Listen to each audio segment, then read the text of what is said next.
tidur tiba-tiba kok aku mimpi gitu Bang. Di mimpi itu aku lagi kayak ada di satu taman. Nah aku tuh tiba-tiba didatengin sama cowok, ganteng banget sih, cowoknya ganteng banget luar biasa. Terus kayak ya udah nggak ada dialog, aku sama dia kayak cuma tatap-tatapan doang. Dan anehnya aku kayak diajak berhubungan badan gitu Bang sama cowok itu.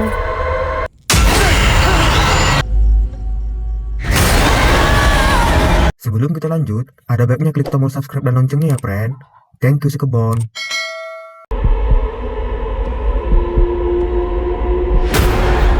Cerita diawali dengan memperlihatkan seorang wanita bernama Echa, di mana dia ingin melakukan adegan dewasa dengan seorang pria tampan di kamarnya. Ya, kita pun dikagetkan. Ternyata pria tersebut adalah jin alias setan. Seperti yang kita lihat, bukannya tampan, tapi lebih ke mirip Venom. Tepat pukul 4 subuh, Echa pun terbangun, di mana kejadian tadi sebenarnya hanya mimpi, namun rasanya tampak nyata. Ia pun bergegas ke lantai bawah untuk menyambut kepulangan suaminya. Inilah sosok suami Echa, yaitu Ariel. Ia merupakan karyawan di sebuah perusahaan, yaitu sebagai tukang parkir bagian shift malam. Ariel pun menghampiri Echa ke dapur dan sedikit komplain kenapa kopinya baru dibuat seperti tak ada persiapan sama sekali. Teh baru mau dibikin. Kan kamu pulang kerjanya jam 12. Saat akan kembali ke meja makan, Ariel terlebih dulu menggantungkan jaketnya, namun... Ya, si setan Venom iseng menjatuhkan jaketnya. Melihat di meja makan kosong, Ariel pun marah kepada Echa dan memintanya untuk menggoreng telur atau apalah yang bisa dimakan. Gorengin telur gitu. Bikinin mie. Sesekali nyenengin suami habis kerja apa susahnya sih? Bukannya nurut, Echa malah balik marah pada suaminya karena tak pernah ada waktu di rumah karena sibuk kerja. Tak ingin keributan mereka panjang, Ariel pun memutuskan masuk kamar untuk istirahat. Di pagi harinya, Echa berangkat kerja seperti biasanya. Disinilah Echa bekerja di sebuah perusahaan jasa pengiriman barang. Saat mencatat barang-barang yang akan dikirim hari ini, ia pun merasa seperti ada yang mengikutinya. Dan ternyata itu adalah rekannya yang sedang iseng. Saat jam istirahat, Echa pun curhat pada rekannya, sekaligus sahabatnya di tempat kerja yaitu Linda, tentang rumah tangganya yang sudah 3 tahun ini semakin renggang akibat sering ribut sama suaminya. Beda banget sama waktu dulu pacaran. Di mana sang suami sudah tak pernah lagi merayu dan menggombalnya seperti waktu masa pacaran dulu. Ia pun berpikiran untuk menceraikan suaminya. Mendengar hal itu, Linda pun langsung menegur Echa jangan bertindak gegabah yang berujung penyesalan. Ia pun memberi saran pada Echa agar mencoba menurunkan ego dan memahami suaminya. Kapan terakhir kau bekacu? Saat ditanya kapan terakhir kali mereka berhubungan dewasa, Echa pun bingung karena memang sudah sangat lama mereka tak melakukannya. Linda pun menyuruhnya agar merayu dan menggoda suaminya dengan cara berdandan yang cantik sepulang kerja nanti. Mesra-mesraan sama laki kau? Ya, rangsang dia. Singkat cerita, di tempat Ariel bekerja, ia pun sejenak ngopi dengan rekan kerjanya agar rasa capeknya tak membuat suasana rumah berantakan. Aku itu cuma mikir, Bang. Ariel pun curhat pada rekannya, di mana ia merasa jika istrinya menikah dengan pria lain, mungkin hidupnya lebih baik. Mendengar hal itu, rekannya yang sudah senior dalam hal rumah tangga pun menjelaskan, mungkin Ariel lah yang selalu merasa kurang jika istrinya tak pernah menuntut apa-apa. Sekali-kali istri itu perlu juga digogori. Saat di rumah, Echa pun berdandan seperti apa yang disarankan Linda untuk menyambut kepulangan suaminya.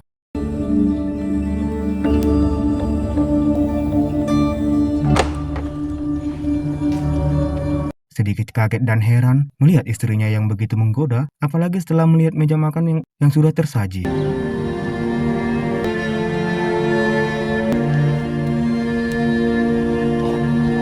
Dan pok-pok coy pun terjadi. Lemak oi, sedapnya.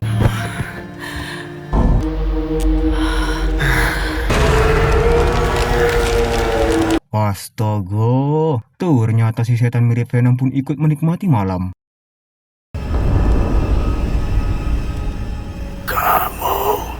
Tidak akan pernah bisa keluar dari semua ini.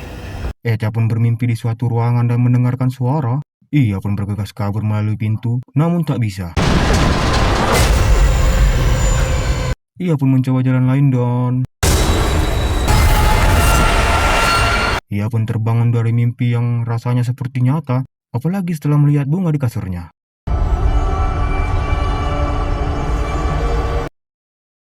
Di pagi harinya, Ariel pun menyiapkan sarapan sebagai bentuk menyenangkan istrinya Sayang, kamu masak. dan meminta maaf karena belakangan ini mereka selalu ribut hanya karena hal sepele. Aku baru sadar belakangan ini aku sering banget kalah sama ribut-ribut kita yang kecil. Echa pun semakin bahagia karena pagi ini Ariel akan mengantarnya kerja, walau itu mengganggu jam istirahatnya. Kalau gitu aku kabarin Emma dulu ya. Karena ada janjian dengan adiknya malam nanti, Echa pun ingin menghubungi adiknya, di mana ia pun dibuat heran karena tiba-tiba foto mereka katanya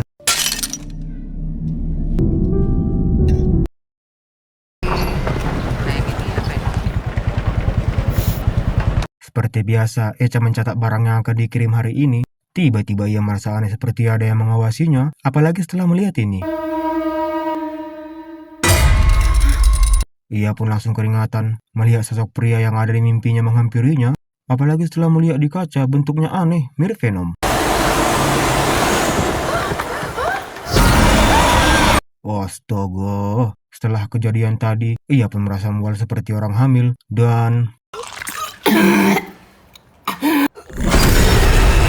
tak lama Linda pun menghampirinya dan menanyakan keadaannya, namun Echa tak menggubrisnya. Linda pun dibuat kaget melihat muntahan Echa. Singkat cerita di malam hari, saat di warung makan Bang Anto, yaps, wanita yang mengagetkan ini adalah adiknya yang bernama Emma. Echa pun bertanya kenapa datang sendirian dan kenapa tak mengajak pacarnya. Ternyata mereka sudah putus. Mereka pun mengobrol melepas rasa rindu. Aku selalu happy kalau tiap bangun pagi. Sementara itu di tempat kerja Ariel, di mana saat akan pulang, Cak, ia pun mengejar wanita yang menyerupai istrinya, namun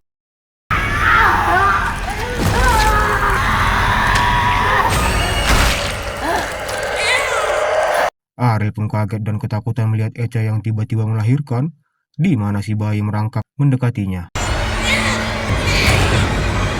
Melihat hal itu, tentu ia pun bergegas kabur, namun dikagetkan rekannya.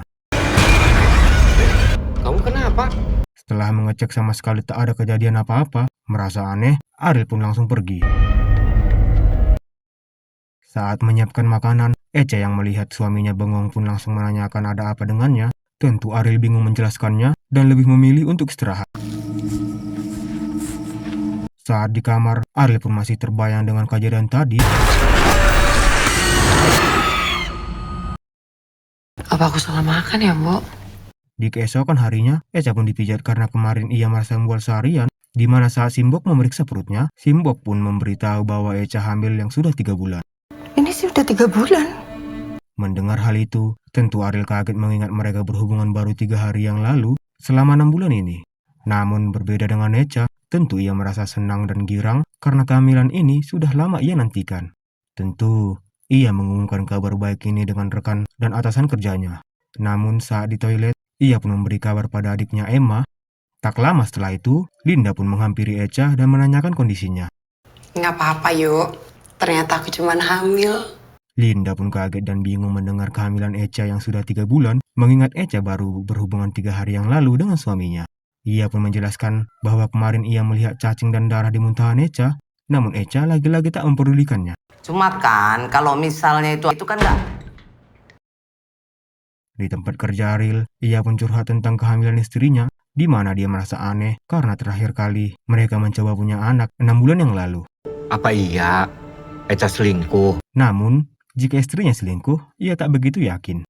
Merasa tak tega, rekannya pun akan mengatur dan mengubah jadwal shiftnya menjadi siang agar Ariel punya waktu luang bersama istrinya. Emang bisa, Bang? Tenang, bisa diatur. Saat melakukan pengecekan, tiba-tiba alarm mobil berbunyi dan langsung menghampiri mobil tersebut.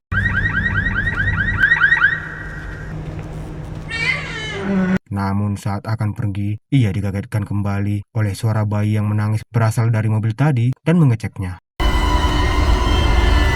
Setelah mengecek dari berbagai sisi namun tak kunjung menemukannya, tiba-tiba suara itu muncul kembali dan...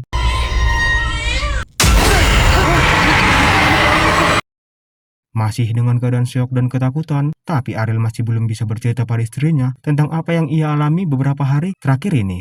Aku panasin sayur dulu sebentar. Muncul sedikit kecurigaan, ia pun mengecek HP Echa dan menanyakan siapa saja cowok yang sering berbalas chat dengannya, apakah mereka pernah bertemu, dan sudah ngapain aja. Dan ia pun merasa tak logis Echa hamil 3 bulan, sedangkan mereka baru berhubungan 3 hari yang lalu. Aku cuma nanya. Nggak logis kan? Kalau kamu butuh logis, besok kita ke dokter. Mendengar hal itu, tentu Echa marah karena Ariel tak percaya padanya dan mengajak Ariel ke dokter besok pagi agar semuanya jelas. Kantung kehamilan, tidak ada fetus atau janin. Setelah diperiksa dokter pun menjelaskan bahwa Echa sama sekali tak hamil. Semakin aneh bukan? Oke lanjut. Si dokter pun lanjut menjelaskan kemungkinan Echa hanya halusinasi, di mana otak mengirimkan sinyal ke perut seakan-akan sedang hamil, karena memang Echa sangat terobsesi ingin hamil.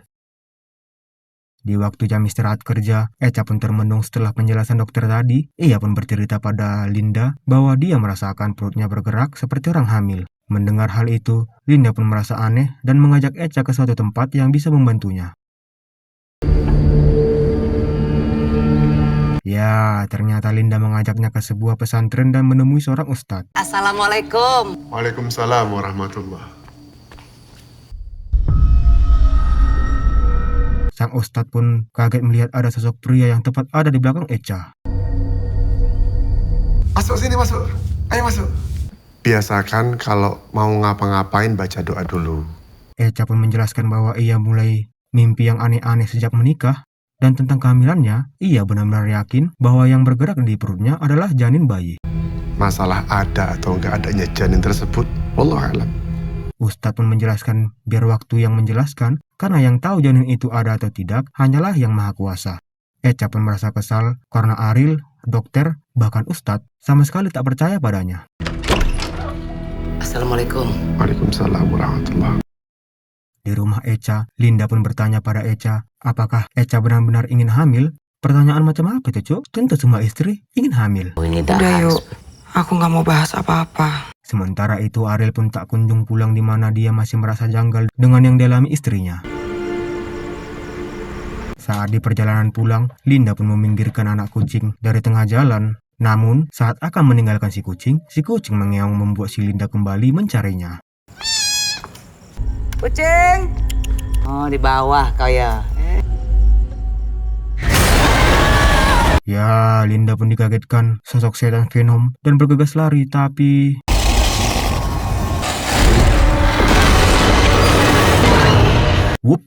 Ternyata kejadian tadi itu adalah mimpi si Echa. Merasa khawatir, ia pun bergegas mencari Linda.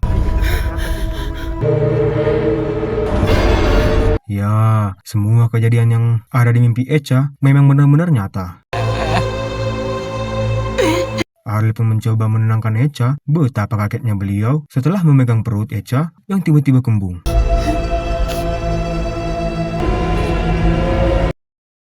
Setelah pemakaman Linda, Echa pun merasa bersalah atas kejadian yang menimpa Linda dan mengajak Ariel dan Emma ke pesantren tempat Ustadz kemarin. Bismillahirrahmanirrahim. Pak Ustadz pun mencoba membantu mengusir roh jahat yang ada di tubuh Echa, dan inilah yang terjadi.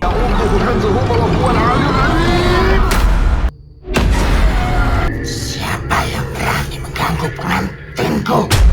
Ternyata setan yang ada di tubuh Echa menganggap Echa adalah istrinya. Tentu Pak Ustadz menyuruhnya keluar dari tubuh Echa secara paksa dan...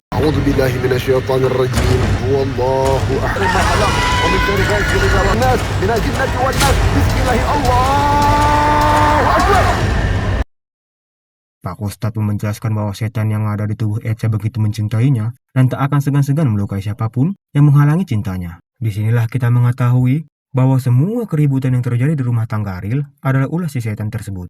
Pak Ustadz pun menyarankan mereka jika terjadi sesuatu lagi pada Echa, segera bawa ke sini. Lalu ia pun memberi surat bertuliskan doa. Sayang. Saat di rumah, Echa pun meminta maaf pada Ariel karena selama ini tak pernah menceritakan mimpi yang ia alami selama ini. Ini bukan salah kamu. Singkat cerita, 14 hari kemudian, mereka pun menjalani hari-hari normal seperti biasa dan bahagia. Sepulang kerja, mereka pun makan malam di warung Bang Anto. Ariel memberitahu istrinya bahwa dia dapat promosi naik pangkat dan harus keluar kota besok pagi untuk ikut tes latihan selama 1 minggu. Mendengar hal itu, tentu Echa senang dan merestuinya. Beneran nggak? Iya janji. Singkat cerita, di mana Ariel sudah berada di luar kota, Echa pun menelpon adiknya karena sudah janji akan menemaninya malam ini di rumah. Namun, karena rekan kerja Emma yang bertugas malam sakit, ia malam ini harus lembur sampai subuh. Besok malam deh Kak, aku janji. Ya udah. Di tengah kesunyian, tiba-tiba... Oh, ternyata hanya baju yang jatuh. Di pagi harinya, Echa pun tersenyum tipis karena si setan tak lagi mengganggunya. Saat akan mengambil barang di rak belakang, ia pun heran melihat rekannya tiba-tiba jatuh dan...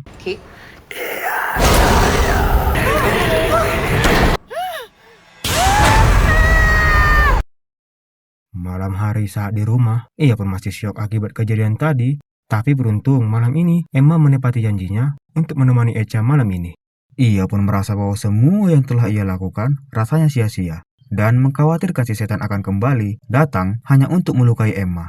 Menaklukkan rasa takutnya, Emma pun meyakinkan Echa bahwa mereka akan baik-baik saja. Echa pun menerima telepon dari Ariel yang tanpa sepengetahuan kita, ternyata Ariel sudah tahu apa yang dialami Echa tadi siang, di mana dia sudah mendapatkan pinjaman mobil dari kantor yang sedang dalam perjalanan pulang dan akan segera membawa Echa ke pesantren. Apapun yang terjadi, jangan sampai Echa tidur. Sembari menunggu kepulangan Ariel, Emma pun berusaha menjaga Echa agar tak tertidur dengan cara mengajaknya mengobrol. Karena terakhir kali Echa bermimpi, kejadian aneh menimpa Linda. Jangan tidur Kak. Iya. Namun karena kelalaian Emma, Echa pun tertidur dan inilah yang terjadi. Kak Echa.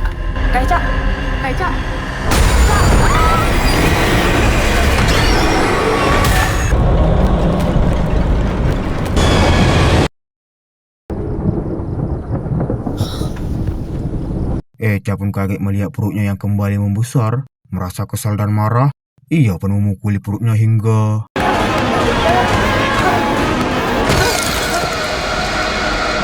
Entah apa yang ingin Echa lakukan, ia pun mengambil hanger baju dan bergegas menuju kamar mandi. Sesampainya di kamar mandi, ternyata Echa berniat menusuk janin setan itu yang ada dalam perutnya. Sungguh mengerikan. Setelah perutnya kempes, rasa senangnya pun berubah marah setelah perutnya kembali membesar.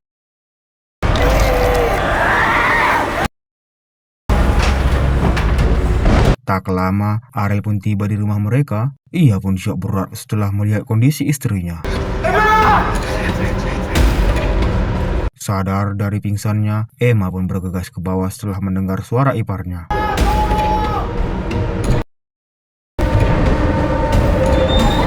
Beginilah kondisi Echa sekarang, diikat di sebuah ranjang dan tak sadarkan diri. Di alam goib, roh Echa pun kebingungan entah di ruangan mana dia berada sekarang. Namun, saat akan mencari jalan keluar, tiba-tiba... Setan pun berhasil menangkapnya dan melukai lengan Echa. Grubes.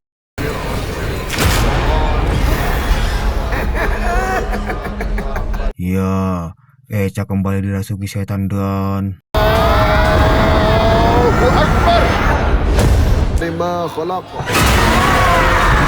Astaga, Echa pun dibawa terbang oleh si setan.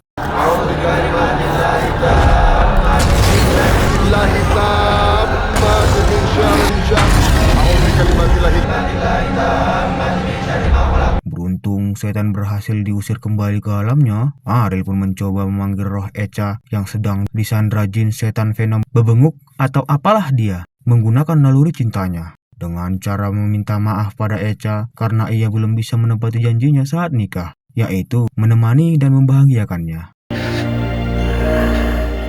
Lalu ia pun menguatkan Echa agar tetap tegar melawan si jin agar bisa pulang kembali ke jiwanya karena ia yakin Echa pasti mampu.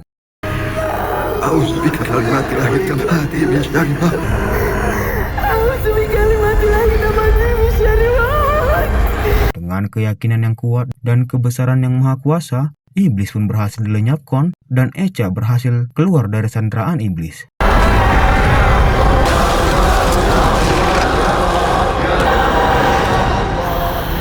Ya Allah, ya Allah, ya Allah, ya Allah. Singkat cerita, 6 tahun kemudian, mereka pun hidup bahagia dan mempunyai 2 anak. Kasih ya, Om. Aduh, Mas. Maaf ya, Mas. Tamat ending yang mimpi kali.